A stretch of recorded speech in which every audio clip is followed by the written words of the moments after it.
आबि गेलो डफली वाला लौक नबका खिस्सा।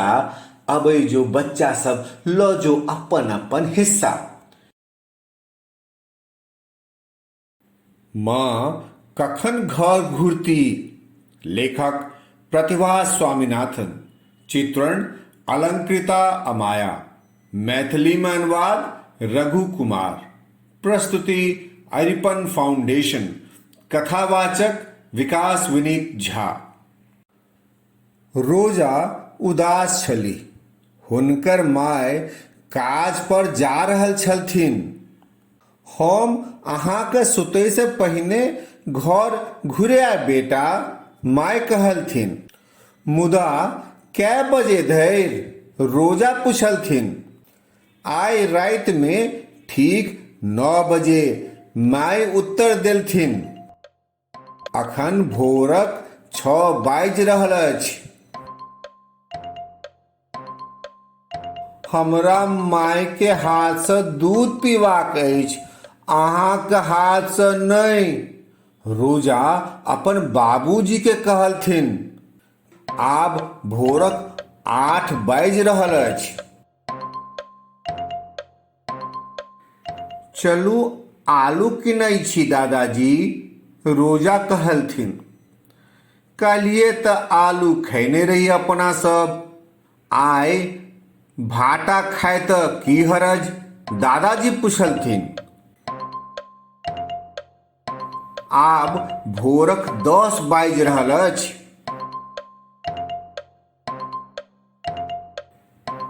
दादी चलू खेनाइ खाइ छी, दादाजी पापड़ छानि रहल छथि, रोजा जोर से कहलनि।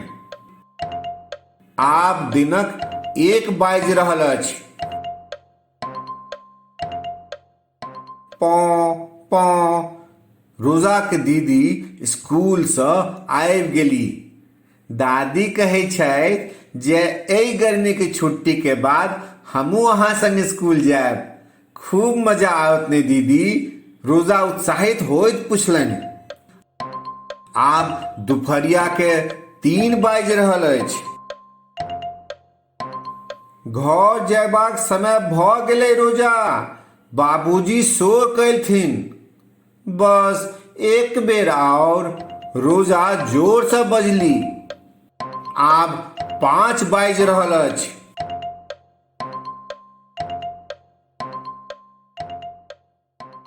सेल्वी अपन डोसा झट द खा ले, तखन ने पैघ भऽ कऽ पहलवान बनमे, रोजा कहलथिन।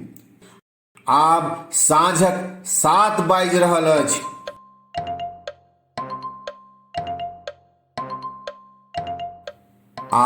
एहि दुआरे जखन टोपी बेचेवला अपन टोपी नीचाँ फेंकलक, बानर सब सेहो अपन टोपी नीचाँ फेंक देलक। माँ, रोजा चिचियाइत अयली। अहाँ भरि दिन में की सब कयलहुँ, माँ पुछलथिन। आब राति के लगभग 9 बाजि गेल। आइ हमरा बहुत आनंद आयल माँ। बाबूजी हमरा जलखै बना कऽ खुओलथि। हम दादाजी के संग बाजार गेलहुँ आ ओतयसँ भाटा किनलहुँ। दादाजी दुपहरिया में खेनाइ खाइ बेर में पापड़ छन्ने रहथि। हम दीदी के हुनकर स्कूल बस से घर अनलियनि। हम पार्क में खेलाय ले गेल रही। हम सेल्वी के रतुका खेनाइ खुओलियै। बाबूजी हमरा खिस्सा सुनौलनि। आब अहाँ आबि गेलहुँ। रोजा मुस्कियाइत सबटा गप अपन माय के कहलनि। आब राति के 9 सेहो बाजि गेल।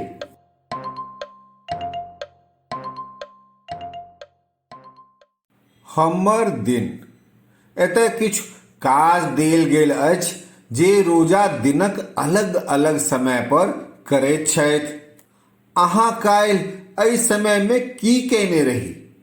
एकटा कागतक पन्ना पर अलग अलग काज करैत अहाँ अपन चित्र बनाओ। रोजा 8 बजे जलखै करै छथि।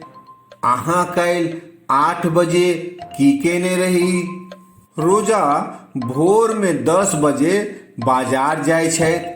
अहाँ काल्हि 10 बजे की केने रही? रोजा दिन में 1 बजे खेनाइ खाइ छथि। काल्हि 1 बजे अहाँ की केने रही? रोजा 3 बजे अपन दीदी के स्कूल बस से घर अनबाक लेल जाइ छथि। काल्हि 3 बजे अहाँ की केने रही? रोजा साँझ में 5 बजे पार्क में खेलऽ जाइ छथि। अहाँ काल्हि साँझ में 5 बजे की केने रही? रोजा साँझ में 7 बजे सेल्वी के खेनाइ खुआबै छथि। अहाँ काल्हि साँझ में 7 बजे की केने रही?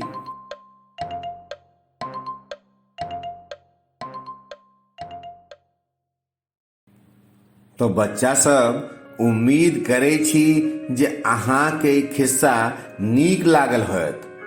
हमरा लग एहन खिस्सा सबके भरमार अछि। हम सब खिस्सा लऽ कऽ अबैत रहब और अहाँ सबके अहिना खिस्सा सुनबैत रहब। अहाँ सब अहिना मोन लगा कऽ खिस्सा सब सुनैत रहू और हमरा सब पर प्रेम बरसाबैत रहू।